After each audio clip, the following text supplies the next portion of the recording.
నా పేరు పూర్వి. మేమిద్దరం ఫామ్ హౌస్ వచ్చాం ప్లే గ్రౌండ్.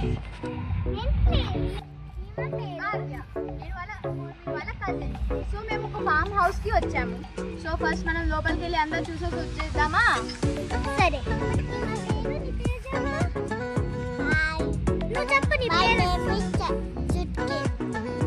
నేను ఆమె కజన్ సిస్టర్. సార్ నేను గేటప్ నాకు ఇంకొక కజన్ ఉన్నా. సారీ గును. ఈమె పేరు గున్ను. ఈమె పేరు గున్ను. ఈమె సిస్టర్, స్మాల్ కజన్ సిస్టర్.